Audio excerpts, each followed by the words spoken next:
विधान परिषदेचे सचिव आणि तालिका सभापतींचा निषेध करून मी आज सभागृहातून बाहेर पडलेलो आहे। 260च्या प्रस्तावावर कालपासून आमची चर्चा चालू होती। ज्या चर्चेवरती विधान परिषदेचा मुख्य प्रदोत म्हणून मी सर्वांची नावं दिली होती। माझं स्वतःचं देखील नाव होतं आणि आज सकाळी 10 वाजता अपेक्षित होतं की मला सभागृहामध्ये बोलता येईल। बरोबर 10 वाजल्यापासून सकाळी आम्ही सभागृहात बसलो होतो आणि दुपारच्या प्रहरापर्यंत चर्चा झाली। सर्व सदस्यांना बोलायला दिलं, त्याबद्दल माझा कुठला आक्षेप नाही, परंतु पुन्हा दुपारनंतर चर्चा चालू झाल्यानंतर 5 सदस्यांना बोलायला दिलं आणि मी सातत्याने सांगत होतो की मला देखील बोलायचं आहे, माझं नाव आहे आणि त्या कुठल्याही पद्धतीचा विचार न करता तालिका सभापतींनी असं सांगितलं की या बाबतीतले निर्देश आम्हाला सचिवांनी दिलेत की तुमचं बोलणं झालं। एक विधान परिषदेचा सदस्य म्हणून मी या गोष्टीचा निषेध करतो। एखाद्या विषयावर, राज्याच्या विषयावर, प्रमुख विषयावर जेव्हा सत्ताधारी म्हणून आम्ही जेव्हा प्रस्ताव मांडतो तर सरकारची भूमिका, सरकारने केलेलं काम, सरकार काय करणार आहे, सरकारला आमच्याकडून अपेक्षित काय आणि आम्ही सरकारला काय अपेक्षित मागतो हे आम्ही सभागृहात मांडतो। त्यावरती मंत्री महोदय किंवा मुख्यमंत्री, उपमुख्यमंत्री त्यावर उत्तर देऊन त्यावरती निर्देश देत असतात। परंतु अशा पद्धतीमध्ये जर सचिवालय काम करणार असेल आणि आमच्यासारख्या ज्येष्ठ सदस्यांना जर बोलायला देणार नसतील आणि जर अशा पद्धतीत बोलत असतील की सभापतींचे निर्देश होते, तर सभापतींचे निर्देश माझ्या विरोधात होते का हे मला पहिल्यांदा जाणून घ्यायचं आणि त्यामुळे या सगळ्यांचा निषेध करून मी बाहेर आलो आहे आणि मी माझं पत्र, निषेधाचं पत्र आणि चौकशीचं पत्र माननीय मुख्य सचिवांना आणि माननीय सभापतींना दिलेलं आहे आणि मी मुख्यमंत्र्यांना देखील देणार आहे। आणि जर यावर कारवाई जोपर्यंत होणार नाही तोपर्यंत सोमवारपासून मी हाताला काळी फीत बांधून या सभागृहात येणार आहे आणि या सभागृहाच्या सचिवांचा आणि ज्यांनी कोणी हे निर्देश दिले आहेत त्याचा मी निषेध करतोय।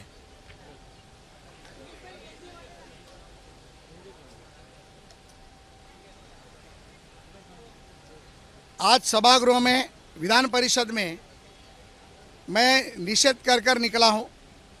जिस तरीके से सभागृह में हमारा विधायक करके अधिकार है, एक सदस्य करके अधिकार है, उस अधिकार का हनन करने का काम आज सचिवों ने और तालिका सभापति ने किया है। जिस तरीके से हम सभागृह में अनेक विषयों पर प्रश्न मांगते हैं, चर्चा करते हैं, सत्ताधारियों के 260 के प्रस्ताव में हमारी मांग थी कि हम कृषि विषय के ऊपर, इंफ्रास्ट्रक्चर के ऊपर, अनेक विषयों के ऊपर हम चर्चा करने जा रहे थे। विधान परिषद का मुख्य प्रदोत होने के नाते मैंने सभी के नाम दिए थे, मेरा खुद का भी नाम दिया था।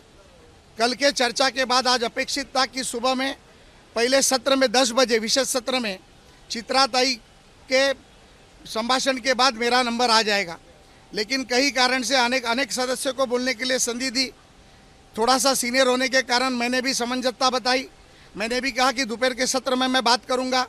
दोपहर के सत्र में चर्चा शुरू हुई, अनेक सदस्यों को बात करने के लिए दिया गया और तालिका सभापति को गलत तरीके से मार्गदर्शन सचिव के माध्यम से किया गया और बताया गया कि मेरी बात हो चुकी है। अब मुझे मालूम नहीं कि तालिका सभापति को ये किसने बताया या बताया भी नहीं।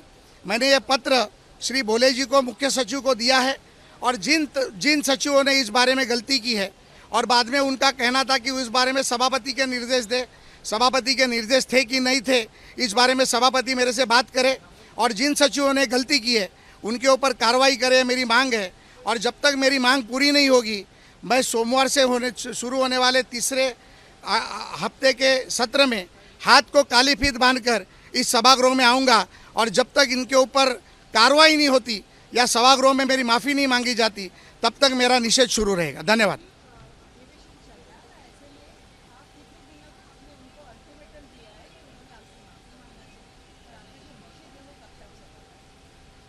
नहीं, ऐसे है कि हम जब सभागृह में आते हैं तो अनेक विषयों पर चर्चा करने के लिए आते हैं। उस चर्चा में सरकार के पास से हमें अपेक्षित क्या है और जनता को हमसे अपेक्षित क्या है वो हम सरकार को बताने की कोशिश करते हैं। 260 के सत्ताधारी की चर्चा में सत्ताधारियों को बोलना होता है, सत्ताधारियों की इच्छा बतानी होती है। मुझे लगता है कि आज की चर्चा किसानों को लेकर थी, एग्रीकल्चर को लेकर थी, जल शिवार को लेकर थी, पावर को लेकर थी। ऐसे मुख्य मुद्दे पर जब हम लोग 4-4, 5-5 घंटे का अभ्यास कर आते हैं और हमें नहीं बोलने को दिया जाता है तो इसके पीछे राज क्या है ये भी हमें जानना चाहिए और जब तक नहीं होगा तब तक हम इस निषेध को आगे लेकर जाएंगे। मुझे मालूम नहीं, मैं तो अभी आपके सामने बोल रहा हूँ। सरकार को जब मालूम पड़ेगा तो सरकार मेरे से बात कर लेगी। एबीपी माझा, उघडा डोळे बघा नीट।